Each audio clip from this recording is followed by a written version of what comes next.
morning, everyone.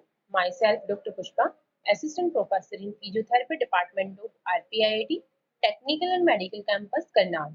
So, today our topic is leukemia. First of all, definition the group of malignant disorder affecting the blood and blood forming tissue of the bone marrow, lymph system, and the spleen, or leukemia is a cancer of blood forming cells in the bone marrow. Now, etiology, the exact cause is unknown, and some risk factors included genetic and environmental factor, chromosomal changes like Down syndrome. It is the genetic disorder caused by an abnormal cells division result in extra genetic material to form chromosome 21 and chemical agent or the chemotherapeutic agents. Viruses, radiations and chemotherapy, immunological deficiency. Immunological deficiency, it is the syndrome of disease that is the loss of defect in the component of the immune system near nuclear bomb sites and family history of leukemia. There are the two type of classification. First is acute or chronic and second is based on the type of WBC cells. First is acute leukemia. It is proliferation of immature hematopoietic cells. Hematopoietic cells, these cells found in the peripheral blood and bone marrow. This is also called the blood stem cells. And bone marrow will not produce healthy blood cells and immediately treatment is required to avoid rapid progressions. Now, chronic leukemia, it involves more mature form of WBC and disease onset is more gradually and the cells are produced at a higher rate than the normal and resulting in many abnormal WBC cells and most commonly occurs in the old age people. Second, based on the type of WBC, there are the four types of leukemia. First is acute myelogenous leukemia, second is acute lymphocytic leukemia or ALL, and third is the chronic myelogenous leukemia or CML, and last is the chronic lymphocytic leukemia or CLL.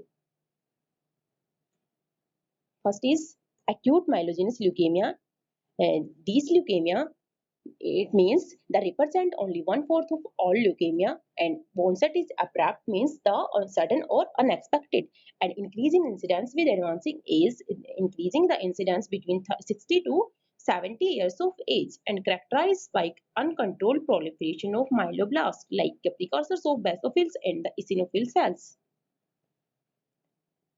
Clinical feature fatigue, weakness, headache, mouth sores, anemia, fever, sternal tenderness, minimal hepatosplenomegaly and lymphadenopathy. Hepatosplenomegaly means the enlargement of liver and the spleen, or lymphadenopathy means the swelling and enlargement of the lymph nodes.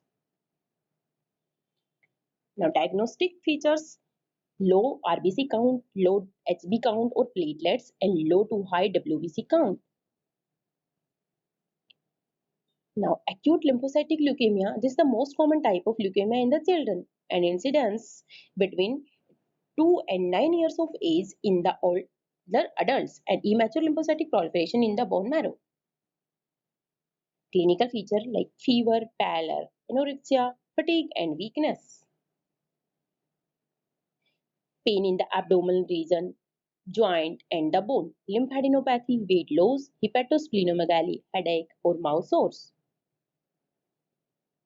Other clinical features, neurological manifestation like leukemic, meningitis, nausea, vomiting, lethargy, cranial nerve dysfunction. Lethargy means lack of energy.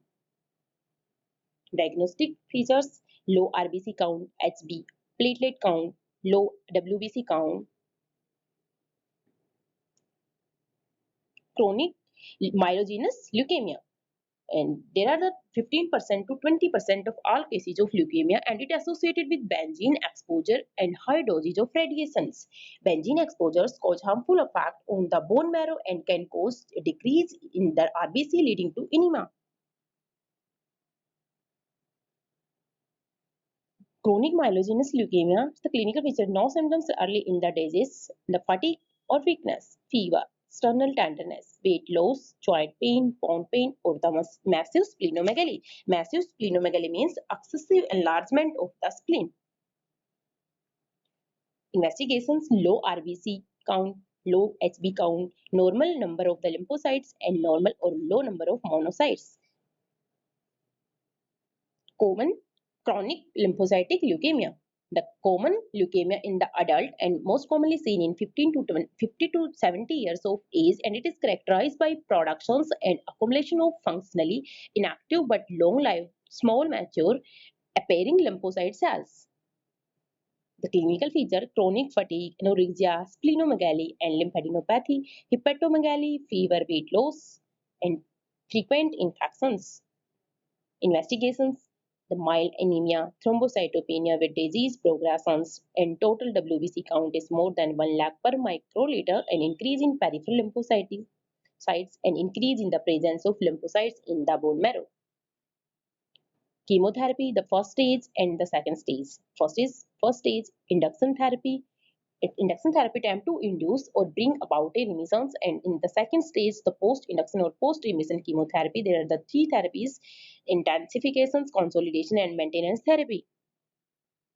Induction therapy to destroy the leukemic cells in the tissues and peripheral blood and the bone marrow in order to restore normal hematopoiesis, and chemotherapeutic agents like cytarabines and anti-tumor antibiotics like doxorubicin and idarubicin. Management: in addition to chemotherapy, the corticosteroid and radiation therapy are used. Total body radiation used to prepare a patient for bone marrow transplantations in all prophylactic intrathecal methotrexate or the cytarabine to give decrease the chance of central nervous system involvement and central nervous system leukemia to give the cranial radiations. Radiation therapy radiation therapy used to X-ray or other high energy beam to damage the leukemia cells and to stop their growth. Thank you for watching my video. Don't forget like, share and subscribe our RPIIT channel.